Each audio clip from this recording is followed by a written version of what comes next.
ओम नमो भगवते शिवानंदाय, ओम नमो भगवते चिदानंदाय, ओम नमो भगवते कृष्णानंदाय, ओम नमो नारायणाय, ओम नमः शिवाय। બહુ આનંદનો પર્વ છે કે રવિવારનો આજનો સત્સંગ આપણા પ્રવર સાધક અને ગુરુદેવના અનન્ય શિષ્ય શ્રી શંકરસિંહભાઈ ચંદેલના ઘરે તેમના સાનિધ્યમાં, તેમના પરિવારજનોના મિત્ર મંડળના સાનિધ્યમાં આયોજન થઈ રહ્યું છે। તો આપણે સૌથી પહેલા ભગવાનને પ્રાર્થના કરીએ કે ભગવાન દીર્ઘ આયુષ્ય અમને અર્પણ કરે અને આ જીવનની અંદર પ્રાપ્ત કરવા યોગ્ય અભ્યુદય અને નિઃશ્રેયસ એવા તમામ પ્રકારના જીવનમાં ઉન્નત સ્થિતિ અને પરિસ્થિતિ અમને પ્રાપ્ત થાવ એ ભગવાનના શ્રી ચરણોમાં નમ્ર પ્રાર્થના કરીએ છીએ। દિવ્ય જીવન સંઘ વડોદરાની અંદર શાખામાં તેમનું ખૂબ મોટું યોગદાન રહેલું છે અને તેમનું સાનિધ્ય અને તેમના આશીર્વાદ હંમેશા આપણી સાથે રહે એ ભગવાનની પ્રાર્થના કરીએ છીએ। સંક્ષિપ્તમાં બે ત્રણ વાતનું આપણે ચિંતન કરીએ। સૌથી પહેલા તો આ ચૈત્ર પૂર્ણિમા છે અને ગઈકાલે જ આપણે બધાએ હનુમાન જયંતિનો પર્વ મનાવ્યો, એટલે મને એમ થયું કે સ્વામી શિવાનંદજી મહારાજના પુસ્તકમાંથી હું જોઉં પહેલાં કે શું આપેલું છે। પહેલાં કૃષ્ણાનંદજી મહારાજનું પુસ્તક જે આપણે જોઈએ છે spiritual import of religious festivals, તો એમાં કંઈ ઉલ્લેખ મળ્યો નહીં, એટલે પછી મેં બીજું પુસ્તક જોયું Hindu fast and festival Shri Swami Shivanandji Maharaj. એમાં સૌથી પહેલું ચેપ્ટર ચૈત્ર એટલે કે ચિત્ર પૂર્ણિમા એવું લખેલું છે, એટલે મને થયું કે એમાં હનુમાનજી વિશે હશે, પણ એ આખો લેખ વાંચ્યો તો એમાં કંઈક વિલક્ષણ બાબતો જ છે। તો સંક્ષિપ્તમાં આપણે એનું દોહન કરીએ। એમાં સ્વામીએ જણાવ્યું છે કે આપણું જે હિન્દુ પંચાંગ જે છે એવો વિશિષ્ટ છે અને એની અંદર આપણે સૂર્ય, ચંદ્ર અને પૃથ્વી એ તમામની ગતિના આધારે બધી વસ્તુ નિશ્ચિત થાય છે। ખાસ તો જે હિન્દુ મહિનાના નામ જે છે 12 નામ જે છે એ નક્ષત્રો ઉપરથી હોય છે અને ચંદ્ર જે હોય છે એક નક્ષત્રમાં લગભગ એક દિવસ હોય છે એવી વાત છે અને 28 દિવસમાં 27 નક્ષત્રમાંથી પસાર થાય છે અને પૂર્ણિમાના દિવસે જે નક્ષત્રની સૌથી નજીક હોય અથવા જેમાં હોય તે પરથી એ મહિનાનું નામ પડે છે એવી વાત છે। તો ચૈત્ર મહિનો જે છે એ ચિત્રા નક્ષત્ર છે, એટલે આ બધા પ્રકારના તારાનો સમૂહ આપણે જોઈ શકીએ જેને કોન્સ્ટેલેશન કહેવાય છે અને એ કોન્સ્ટેલેશનમાં સ્પાઇકા નામનો જે તારો છે તેમાં ચંદ્ર હોય છે એ દિવસે અને એટલા માટે એનું નામ ચૈત્ર મહિનો છે અને એ હિન્દુ કેલેન્ડર પ્રમાણે સૌથી પહેલો મહિનો છે। આપણે ગુજરાતમાં આપણે કાર્તિકથી કરીએ છીએ, બાકી સમગ્ર ભારતમાં આનો પહેલો મહિનો માનવામાં આવે છે અને એની અંદર ખાસ એવું છે કે ચિત્રગુપ્ત જે દેવતા જે છે કે જે બધા જ આપણા પાપ અને પુણ્યનો હિસાબ રાખે છે એમને બહુ જ પ્રિય છે અને ખાસ કરીને એવું લખેલું છે કે આની અંદર આપણે આ દિવસે વિશેષ રૂપે આપણે જે કંઈ કાર્યો કરીએ છીએ જગતની અંદર, સત્કાર્ય, દુષ્કર્મ જે કંઈ કરીએ છીએ એ બધાનો જ હિસાબ એક પરમાત્માએ નિયુક્ત કરેલા કોઈ દેવતા રાખતા હોય છે। એટલે સતતપણે આપણે સભાન રહેવું જોઈએ કે આપણે જે કંઈ કરીએ કાયિક, વાચિક, માનસિક એ તમામ કર્મ જે હોય છે એનું દર્શન થાય છે એ દેવને અને એનું લેખન કરે છે અને ચિત્રગુપ્ત જે છે એટલે કે શું કે જે હિડન જે છે કે જે ગુહ્ય છે તો એ પોતે આપણા બધા જ જે કંઈ કર્મો હોય એનો હિસાબ રાખે છે અને એટલા માટે ચિત્રગુપ્તની ઉપાસના કરવાનું, આરાધના કરવાનું ગુરુદેવે આ લેખમાં મહત્વ સમજાવેલું છે અને બધું વિધિ વિધાન પણ છે એની આપણે વાત કરતા નથી અને ખાસ કરીને જે કળશ હોય એ કળશની અંદર પાણીના કળશમાં એની સ્થાપના કરવામાં આવે છે અને બીજા કેટલાક દ્રવ્યો દ્વારા ચિત્રગુપ્તની ઉપાસનાનું મહાત્મ્ય છે। એનો મંત્ર પણ સ્વામીજી લખેલો છે કે ચિત્રગુપ્તમ મહાપ્રજ્ઞમ લેખની પત્ર ધારિણમ ચિત્ર રત્નાંબરધરમ મધ્યસ્થ સર્વદેહી નામ। એક નાની વાર્તા જેવું છે, એનેક્ડોટ જેને કહેવાય કે એના કારણે આપણને મહત્વ વધારે સમજાય કે દેવો જે છે એમના મહાદેવ જે છે જેને આપણે ઇન્દ્ર કહીએ, દેવોના દેવ, અને એમના ગુરુ બૃહસ્પતિ છે। તો હંમેશા બૃહસ્પતિ એમને યોગ્ય માર્ગદર્શન આપે એ પ્રમાણે ઇન્દ્ર કાર્ય કરે અને એમની ઘણી બધી પ્રગતિ થાય। ક્યારેક એવો પ્રસંગ બન્યો કે એમણે બૃહસ્પતિના ઉપદેશનો અનાદર કર્યો અથવા અવગણના કરી અને એટલા માટે ઇન્દ્રના જીવનમાં કેટલાક પ્રસંગો એવા બન્યા કે જેમણે અસ્તુત્ય કાર્ય કર્યા કે જે આપણે દેવના દેવ પાસે અપેક્ષા ન રાખી શકીએ। એવું ક્યારે પણ આપણે ગુરુની આજ્ઞા હોય એની અવહેલના કે અવમાન નહીં કરવું જોઈએ, પણ ગુરુ તો બહુ પરમ કૃપાળુ હોય છે, દયાળુ હોય છે એટલે એમની કૃપા ફરી એમને પ્રાપ્ત થઈ અને પછી એમને માર્ગદર્શન આપ્યું અને એ પ્રમાણે ઇન્દ્ર એમનું પોતાનું જીવન જીવવા લાગ્યા. અને પછી એમને ઉપદેશ આપ્યો કે તમે યાત્રાએ જાઓ, અને આખી યાત્રાએ જાય છે અને ત્યાં આગળ મદુરાઈ પાસે દક્ષિણ ભારતમાં એક શિવલિંગ પાસે એ ત્યાં પસાર થાય છે. ત્યારે એમને એવો અનુભવ થાય છે કે જાણે મારા બધા જ પાપ કર્મોનો વિલય થઈ ગયો છે અને પાપ કર્મોના બધા જ બંધનમાંથી હું જાણે કે મુક્ત થઈ ગયો જો ભાવ થયો. અને એટલા માટે ત્યાં આગળ નીચે અવતરણ કરી અને એમણે એ લિંગ ઉપર ત્યાં આગળ એક સુંદર મંદિરની સ્થાપના કરી અને બધા જ પ્રકારના પાપ કર્મોથી પોતે મુક્ત થઈ ગયા એવા પ્રકારનો અનુભવ ઇન્દ્રને થાય છે. તો અહીં પણ લખે છે સ્વામીજી એવી રીતે કે આ દિવસ એવો છે કે જ્યારે આપણે આપણા બધા જ પાપ કર્મો જે હોય એના વિશે એક પ્રકારનો પશ્ચાતાપ કરીએ, પુણ્ય કર્મ કરવાનો સંકલ્પ કરીએ, જે પાપ કર્મ થયું છે ફરી ક્યારે પણ નહીં થાય એવો સંકલ્પ કરીએ અને ગુરુની આજ્ઞાને હંમેશા શિરોમાન્ય રાખીશું એવો જો પ્રણ કે પ્રતિજ્ઞા લઈએ તો એ દિવસે તમામ પ્રકારના જે આપણા પાપો છે કે જે કર્મના ફળો છે અયોગ્ય કર્મના એમાંથી આપણને મુક્તિ પ્રાપ્ત થાય છે એવું ચિત્ર પૂર્ણિમાના મહાત્મ્યમાં સ્વામી શિવાનંદજી મહારાજે લખેલું છે. એટલે મને થયું કે આ કંઈક નવી વાત છે એનું આપણે ચિંતન કરીએ. ગઈકાલે અને આખા મહિનામાં બધા જ લોકો આપણે પવિત્રમાં નર્મદા નદીની પરિક્રમા કરીએ છીએ, આપ સૌ જાણો છો. એના વિશે કંઈક નાની વાત સંક્ષિપ્તમાં કરીએ તો નદીની પરિક્રમા કરવાનું તાત્પર્ય આપણા વેદોમાં પણ લખેલું છે, એના વિશે પણ એનો મહિમા છે. અને ખાસ કરીને નર્મદાજીની પરિક્રમાનું વિશેષ મહત્વ છે કારણ કે મોટા ભાગની ભારતની નદીઓ પૂર્વ દિશામાં અથવા દક્ષિણ દિશામાં સાગરને મળતી હોય છે. નર્મદાજી જ એકમાત્ર એવી નદી છે કે જે પશ્ચિમ દિશામાં અરબી સમુદ્રને મળે છે અને એના માર્ગ દરમિયાનમાં ગરુડેશ્વરથી આગળ આવીએ ત્યારે રામપુરાથી તિલકવાડાના માર્ગમાં લગભગ જે 10 કિલોમીટરનું જે સ્ટેન્ડ છે એમાં એ સંપૂર્ણ ઉત્તર દિશામાં જાય છે. એટલે નદીની પરિક્રમા તો કરવી ખૂબ જ યોગ્ય છે.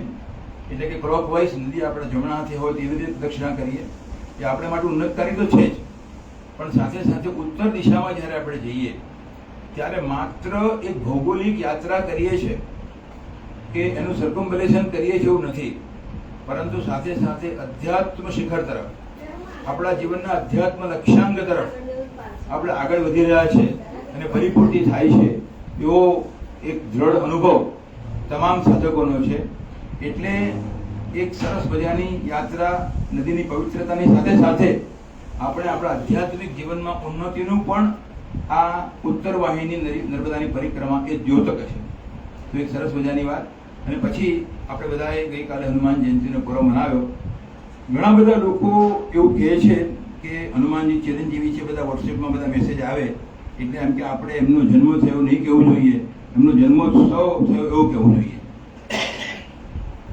સ્વામી શિવાજી મહારાજનું જે બીજું એક લખાણ છે એસેન્સ ઓફ રામાયણ, એમાંથી કેટલીક વસ્તુનું ચિંતન કર્યું તો એમાં એવો સંદર્ભ મળતો નથી. હનુમાનજી ચિરંજીવી જેવું તો લખેલું છે સ્વામીજી, અને જ્યાં સુધી પણ આ પૃથ્વીનું પાર્થિવ અસ્તિત્વ હશે ત્યાં સુધી એ ભગવાનની પ્રત્યે આપણે પ્રીતિ કેળવી શકીએ, ભગવાનની પ્રત્યે ભક્તિ કેળવી શકીએ, એનું સામર્થ્ય હનુમાનજી આપણને હંમેશા આપતા રહેશે.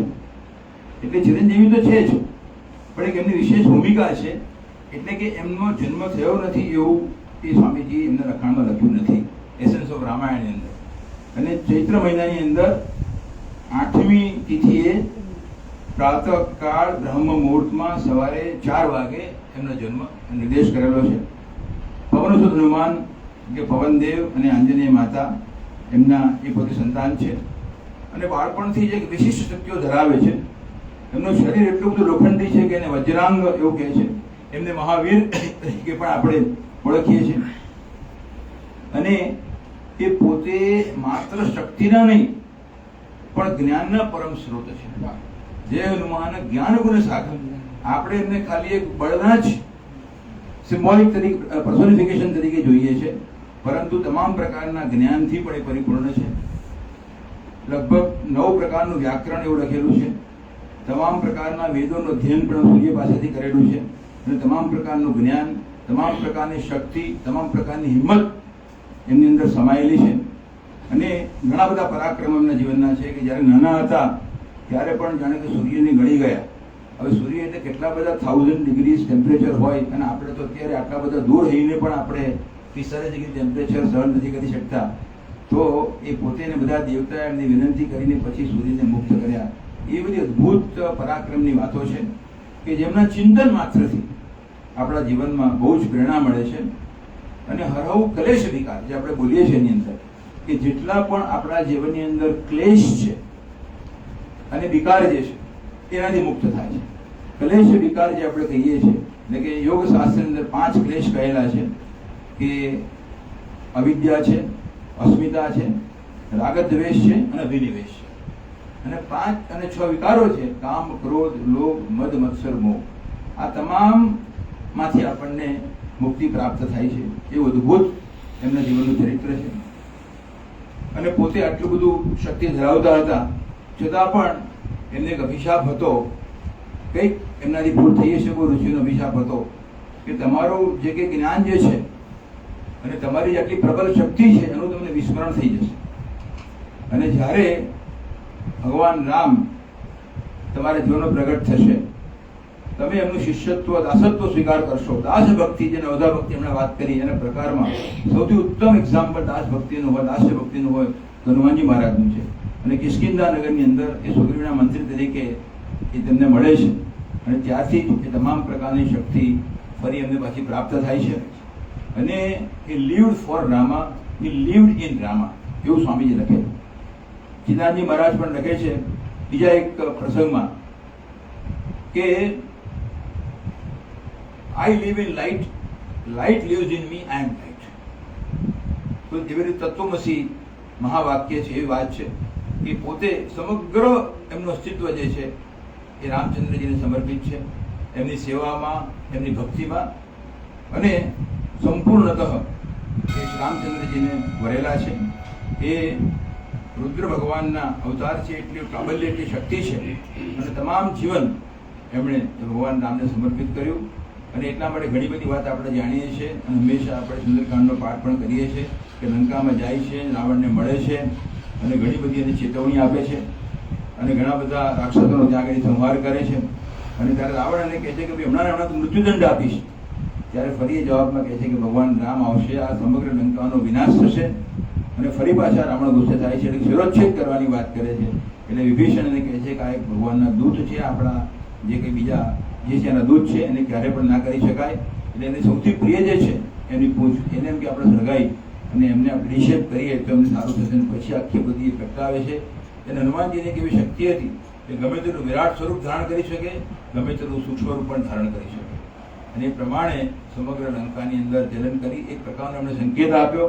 સીતા માતાજીને મળ્યા, એમની સાથેનો સંવાદ પણ બહુ સમજવા જેવો છે, બહુ જ પરિપક્વતા, જ્ઞાન દર્શાવે છે. ફરી રામચંદ્રજી પાસે જાય છે ત્યારે એમને એ પોતે ભેટે છે અને કહે છે કે હું તમારો ઋણી છું, આઈ એમ ઇન્ડેપ્ટેડ ટુ યુ.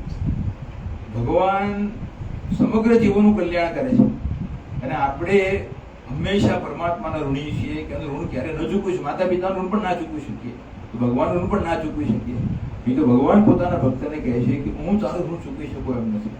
થાય કે એમના ગુણગાન થાય, એમનાથી સ્વીકાર્ય જ ના થાય. એટલે વારંવાર રામચંદ્રજીનો ઉલ્લેખ છે. હનુમાન ચાલીસાના શબ્દો જો આપણે જોઈએ તો મને ખબર નથી પણ કેટલી બધી વખત રામનો ઉલ્લેખ છે અને કેટલી બધી વખત રામના ગુણગાન ગાયા છે. તો એમને બેસાડી રાખવા માટે રામના ગુણગાન ગાય તો આપણે તો આપણા ગુણગાનમાં કોઈ વચ્ચે તો બીજું બોલે તો બી આપણને ના ગમે. આ તો રામના ગુણગાન ગાય એટલી વાર બેસે થોડું હનુમાનજીના ગુણગાન ગાય, એ વાત છે.